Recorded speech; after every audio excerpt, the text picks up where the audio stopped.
In this video, Tesla has a new board member, Elon Musk is set to do an interview that will surely break the internet, an extremely concerning development regarding Twitter's incompetence, Hertz points out what we already know about the economics of owning a Tesla, and Tesla makes a huge end-of-quarter delivery push. And before we get into it, if you want to instantly unlock over 100 exclusive videos, plus my 10-year Tesla stock price targets and loads of other perks, including optional access to my Tesla valuation model, join our growing community of thousands of supporters on Patreon with the link in the pinned comment. You can also pick up some Tesla, Elon, and investment-themed merch in the merch store. Just quickly taking a look at Tesla stock today, up 1.75%, closing $287.81 per share, market cap $901 billion in September 2022. At the risk of repeating myself for the 690 septillionth time, late 2022, with a market cap of just $900 billion, to me, appears to be the best risk-adjusted opportunity in the stock market with a long-term investment horizon. Of course, the caveat there is there's plenty of other opportunities out there that will massively outperform Tesla stock. I just don't know of them. The reason I continue to repeat myself, I'm here to describe reality and share my thoughts and opinions, not conjure up something new. Year to date, Tesla stock, it's been a very wild ride, down about 30% since the beginning of this year, where Tesla stock opened around its peak all-time high. I just want to point something out of note. It shouldn't matter, but notice it was approximately 1 year ago where Tesla stock began to go vertical. And when I say vertical, I mean to the fucking moon. September 30th, 2021, exactly a year ago, Tesla stock $258 per share. Then, in almost no time at all, by November 4th, closing price well over $400 US, again, split adjusted. The thing I just want to point out, this isn't a prediction of what will happen, but given the fact that most people prefer not to think, or at least not particularly deeply, I do think it's a possibility, and it shouldn't make a difference. But hey, it very well could. Imagine you're an investor, and you notice that Tesla stock over the last 1 year is up 10%. Oh great, cool story bro.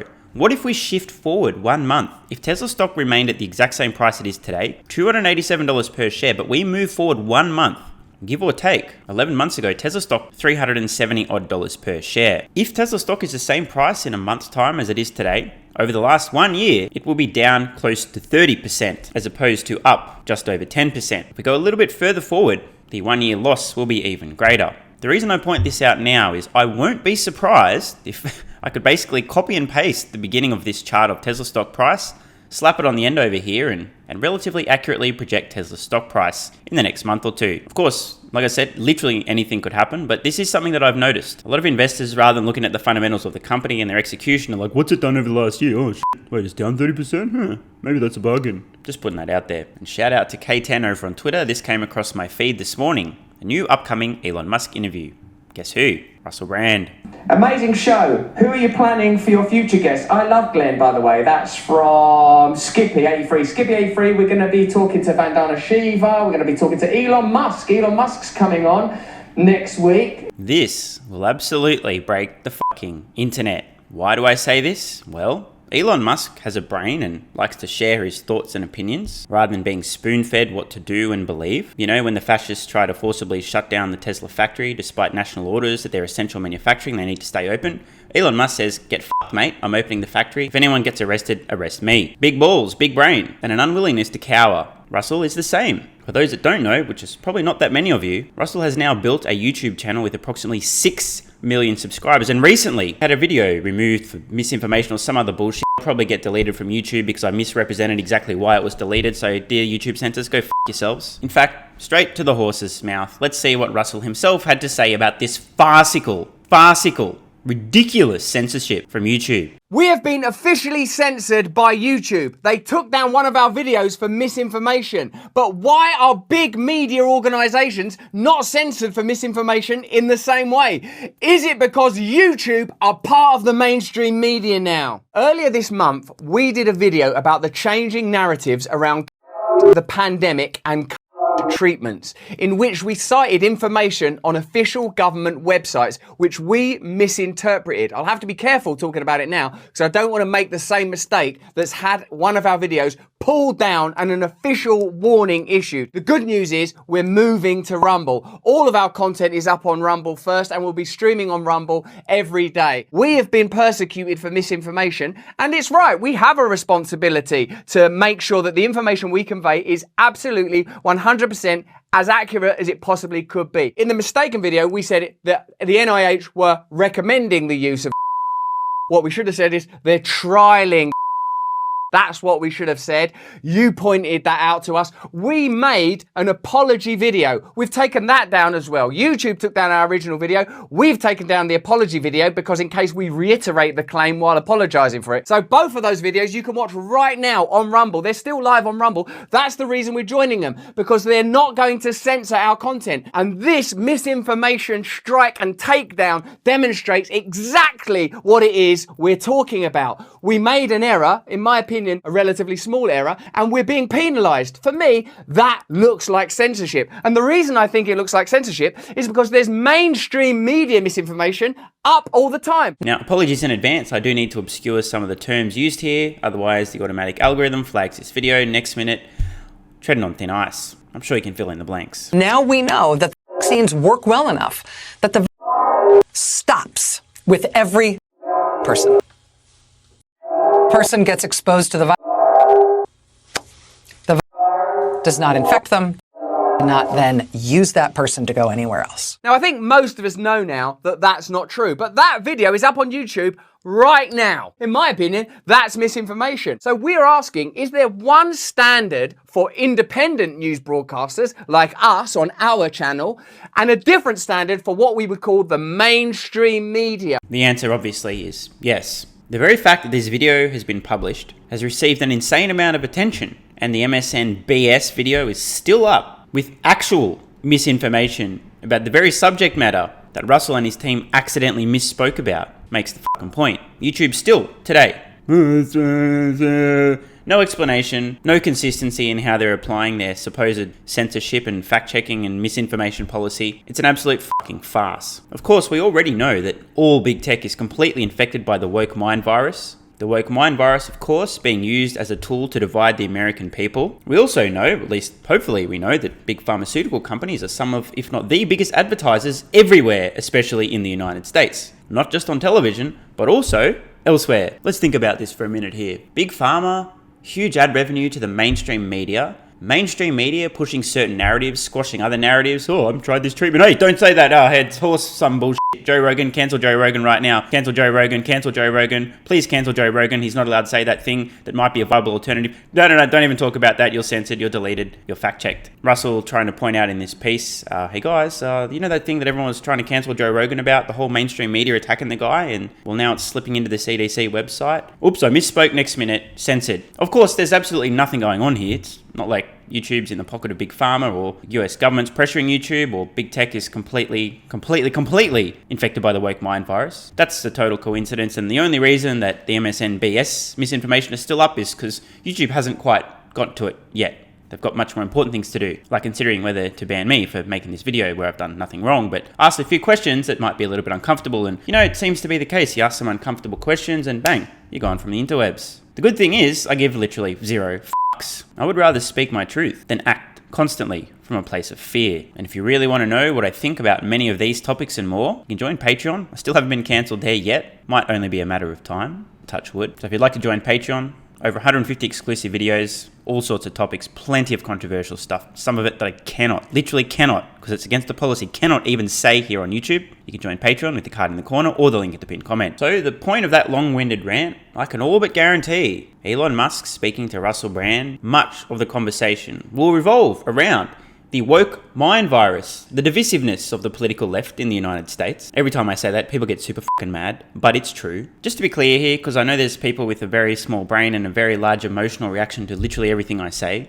As soon as I criticize one half of the political aisle, automatic assumption. You never criticize, listen, okay? The Republicans are terrible too. I'm just pointing out, Democrats are currently in power. Democrats, no question, are the party of division and hate. Elon Musk was right. Their strategy is literally to cause division in the United States, to encourage people to identify as victims and to prey upon these people with ridiculous policies. This is their game plan. It's working brilliantly. The amount of doublespeak, it's just incredible. People are so blind to this, I can't stop pointing it out. Please wake the fuck up. Hey, look, that person's a different color, a race, a gender identity. They're different to you. They're different. They're different. They're a victim. You're a victim. Who's a victim? You're not a victim. You're oppressive. They're a victim. Divide, divide, divide. It's the modus operandi of the Democrats in the United States. Tax the rich. The rich are different to you. You're not rich. The rich are. They took it from you. Tax the rich. I could keep going on and on and on. Billionaires are bad.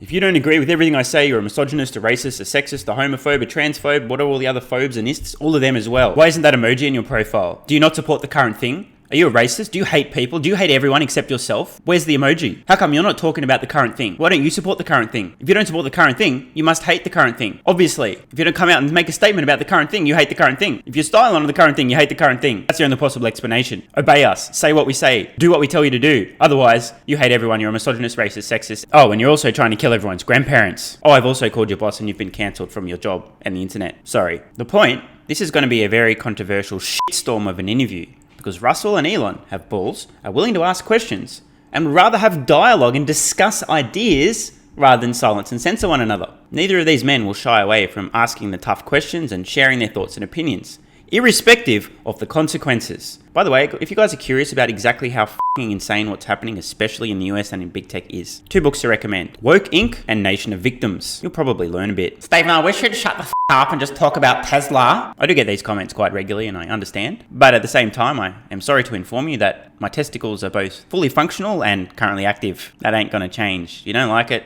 don't let the door hit you on the way out. You're not gonna be missed. And I don't mean that in an offensive way. I just mean I literally don't care. If I share an opinion and you get butthurt and mad and you don't want to hear it, stop watching the videos because I'm not going to stop sharing my opinions. It's very important to understand that. No matter what you say or how you try to influence me, I'm my own man. I say what I believe and nothing is going to change that. Wait, you still here?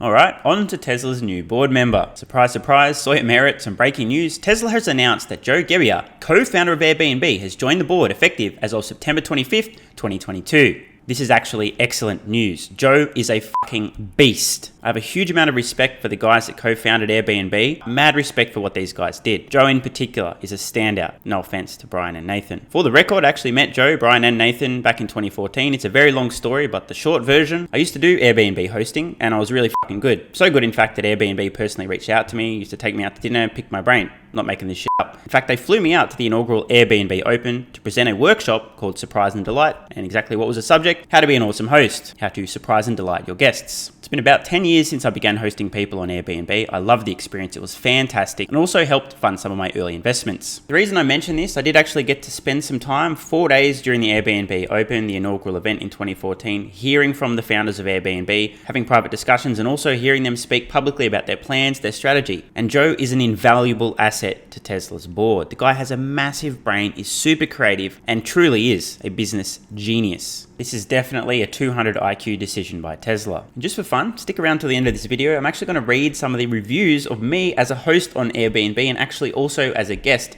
going back close to 10 years. A little bit of insights, some behind the scenes stuff that I never talk about. And now on to some truly, and I do truly mean disturbing news, some insights about Twitter's complete and utter incompetence. So this is a truly disturbing tweet thread. Just for the record, every time you see CP, that's me obscuring the actual words there. You can fill in the blanks, and if you can't, it's probably better that you don't know what we're talking about. I'm not trying to misrepresent anything here. It's just YouTube's AI will see these words. Next minute, this video doesn't even get published. We found that in the initial 20 days of September, over 500 accounts shared, requested, and or publicly exchanged CP material on Twitter. But this is nothing. In this thread, I'll show you how Twitter lies about fighting against CP. It's shocking. Imagine that. Allegations that Twitter lies.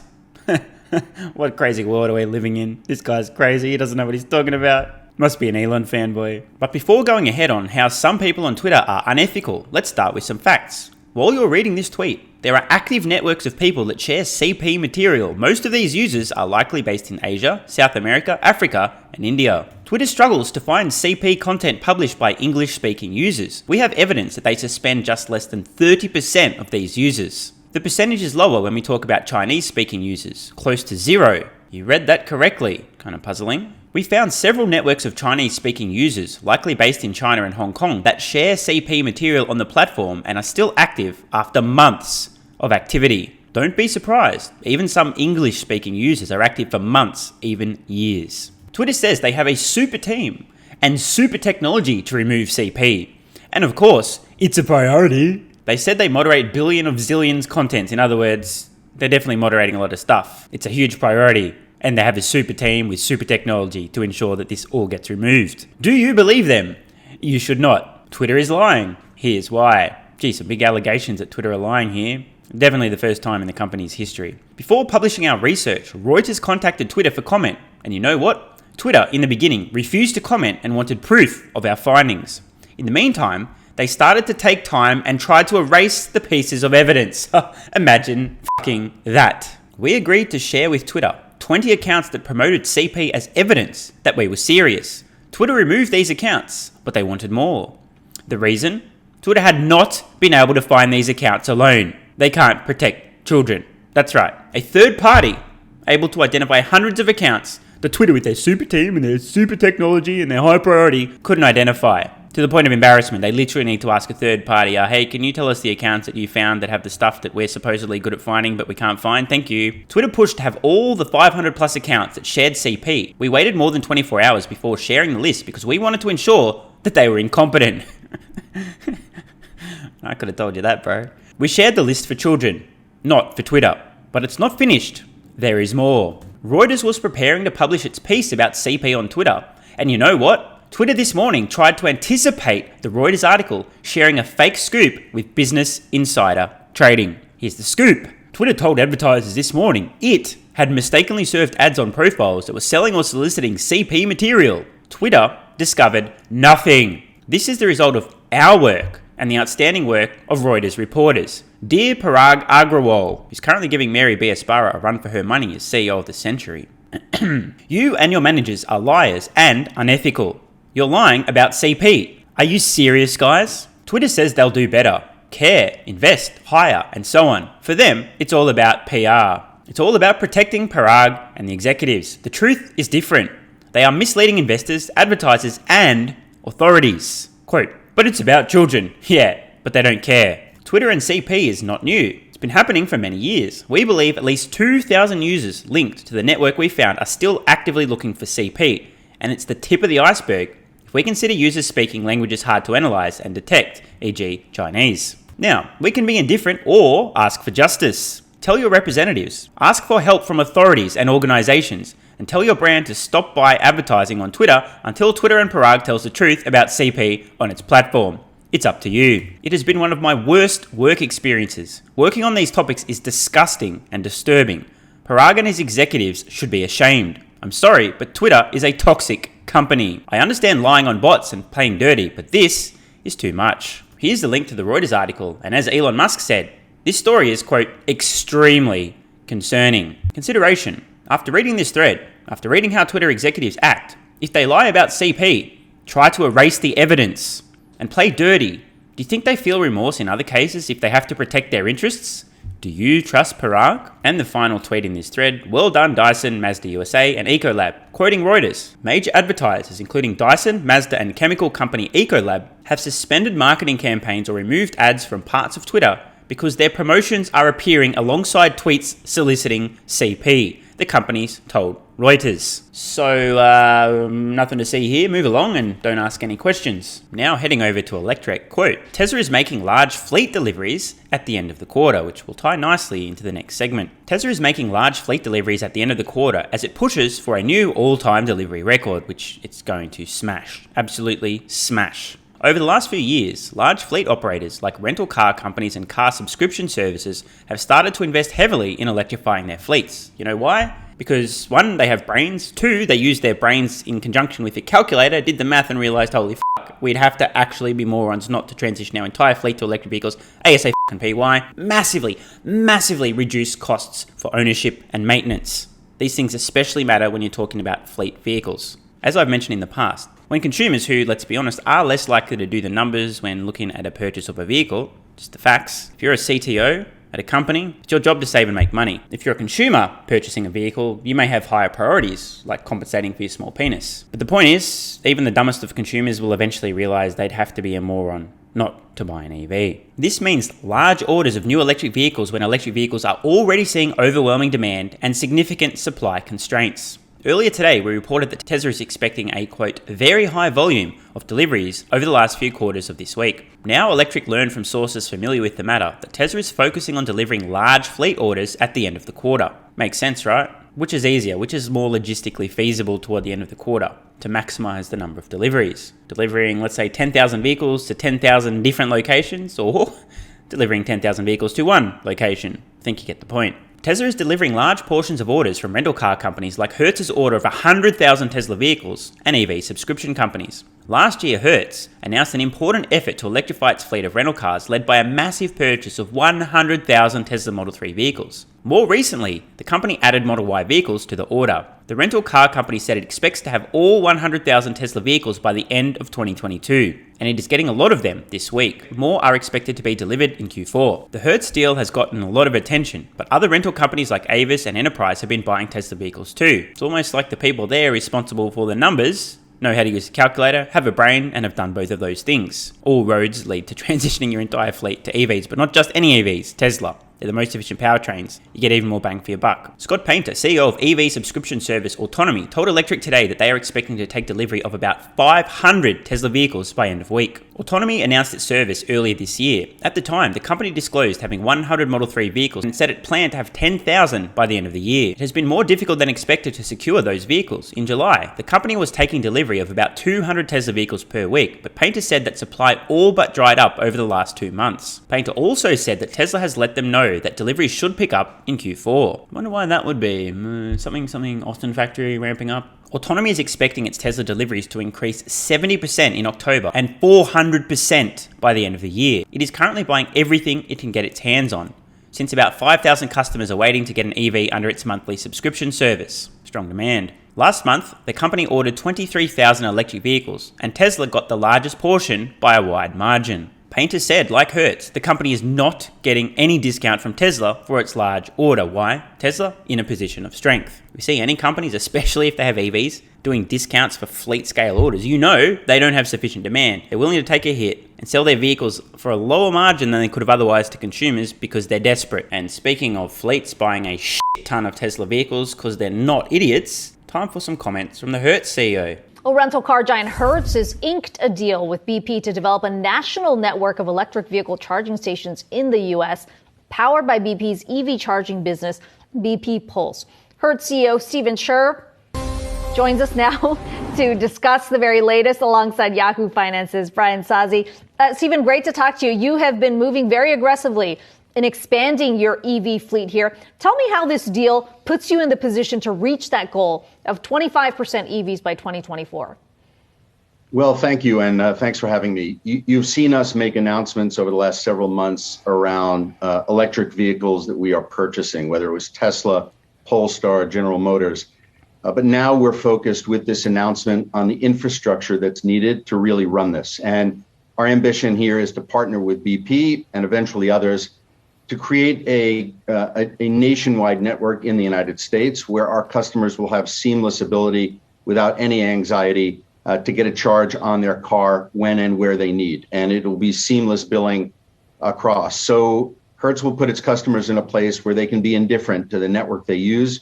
We'll tie these together and make this a really seamless experience. At this point in time, given the fact that Tesla hasn't fully opened their supercharger network, I completely understand why Hertz is doing this. But I do just want to emphasize how hilarious it is. Hertz, a car rental company, has the foresight and vision to realize they need to build out their own charging network. Meanwhile, legacy automotive manufacturers who are announcing 69,000 different models of EV yesterday haven't done shit. The companies that are actually making the electric vehicles that consumers need to charge are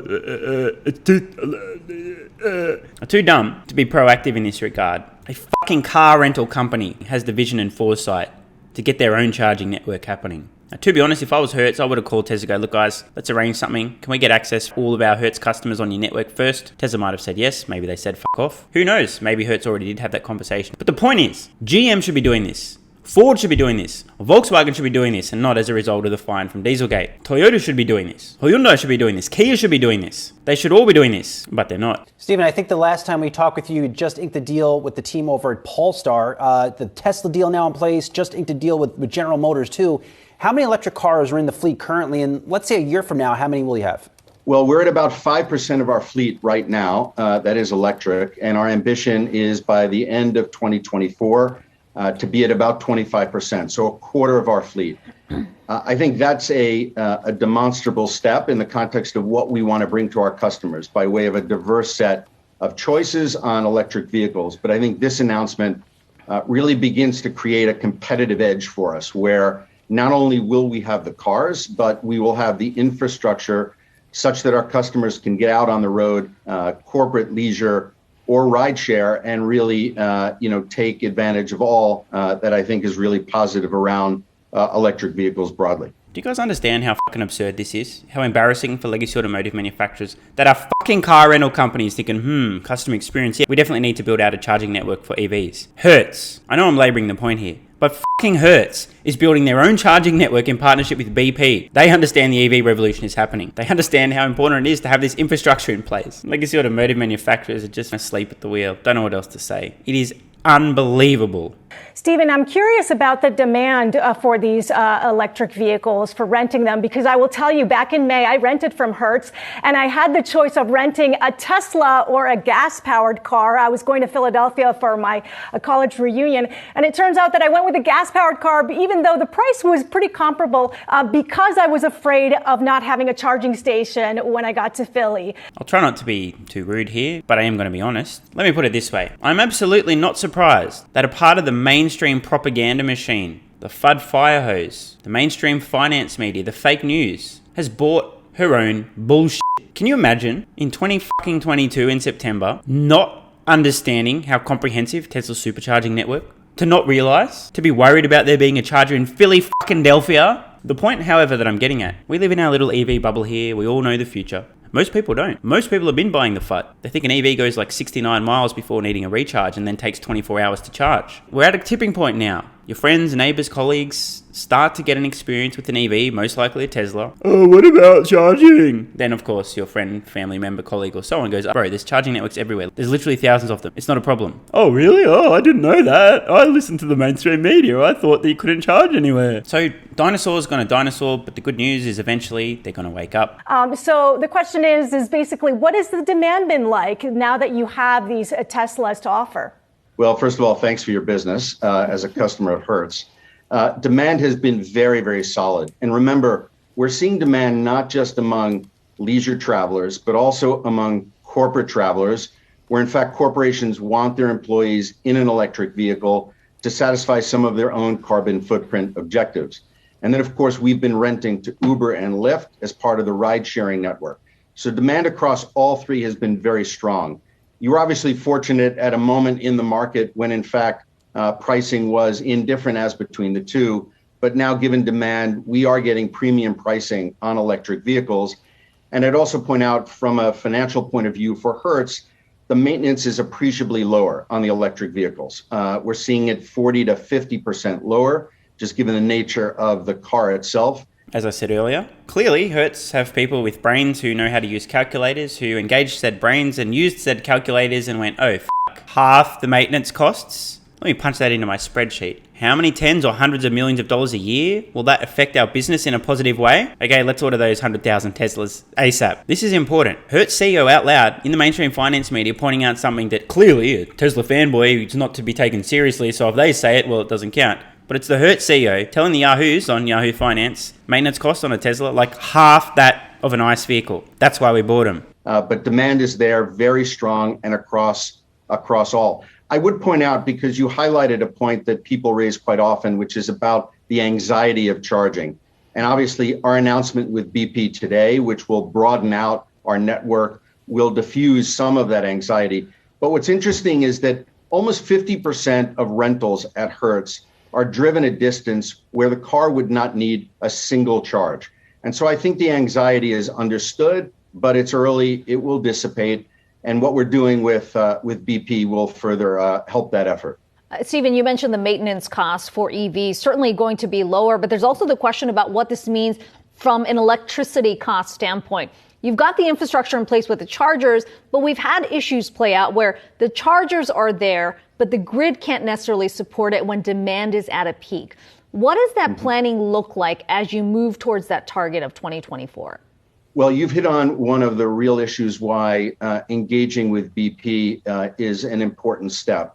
Not only are they going to build charging stations, mostly fast chargers, on our facilities, but we are going to use their energy management tools and software to sort of overcome exactly what it is that you're talking about, which is we know demand, we know where the cars are going. They have an ability to manage the electric grid and the direction and consumption of electricity in the context of charging. And I think that's a very powerful combination. You know, I'm going to go out on a limb here, pure conjecture, but I will not be surprised if Hertz attempted to have this conversation with Tesla. Hey Tesla, help a brother out here. Let's collaborate. Can we put your chargers in our locations? Can you help us with your energy management software? And Tesla's like, sorry guys, we're too busy with our own shit.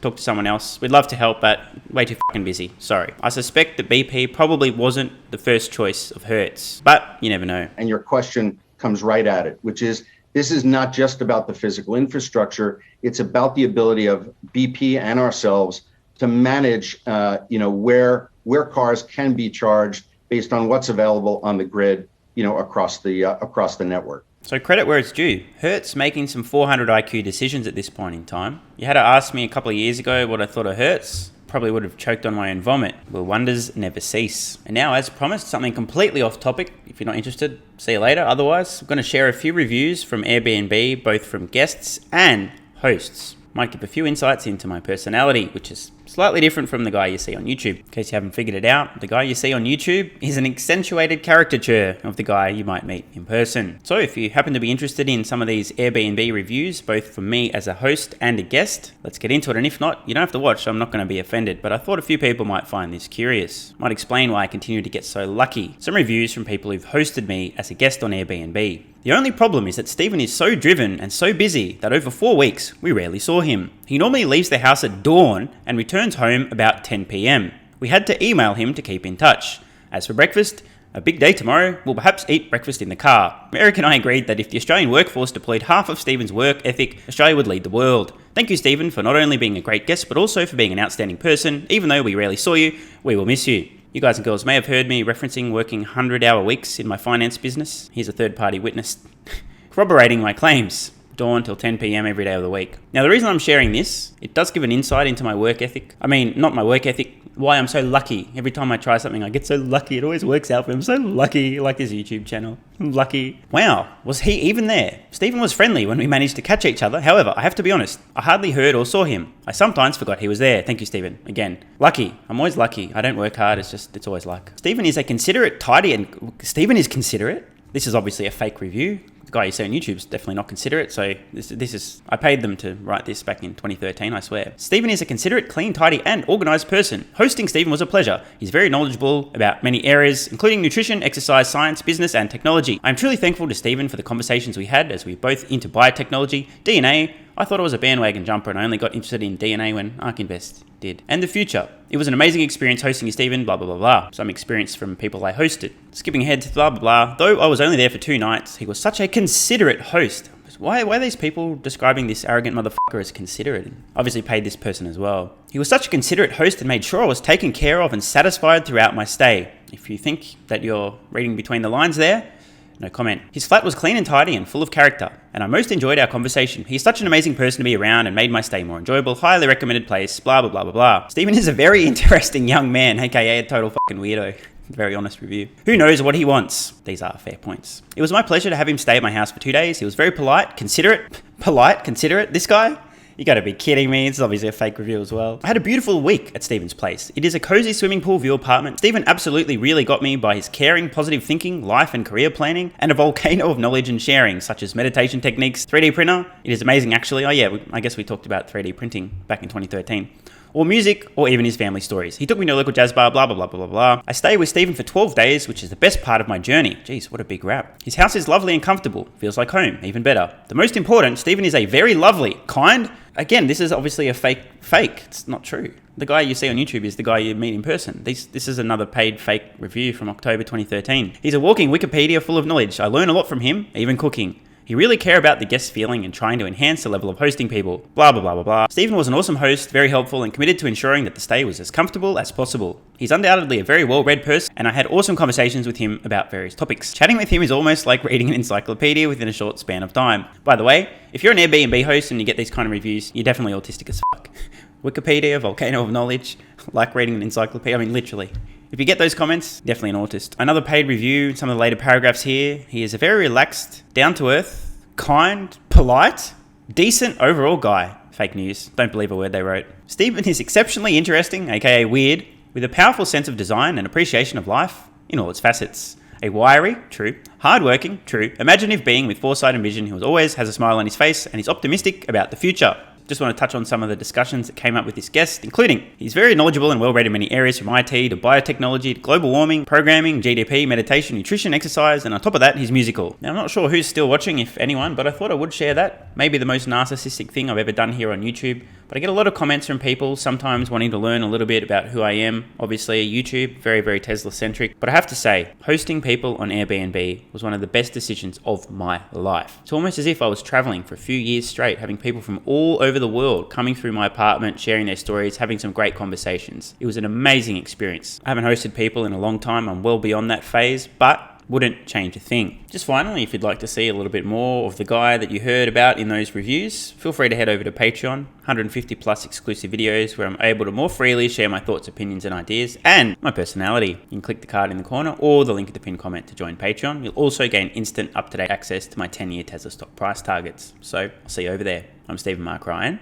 This is Solving the Money Problem, and I love you all. Hey guys, thanks for watching. If you want to support the channel and instantly unlock over 100 exclusive videos, plus my 10-year Tesla stock price targets and loads of other perks, including optional access to my Tesla valuation model, join our growing community of thousands of supporters on Patreon with the link in the pinned comment. You can also pick up some Tesla, Elon, and investment themed merch in the merch store. And if you're still watching, you're awesome. Please let me know your thoughts on today's video in the comments below and click the card on screen now to watch the next video.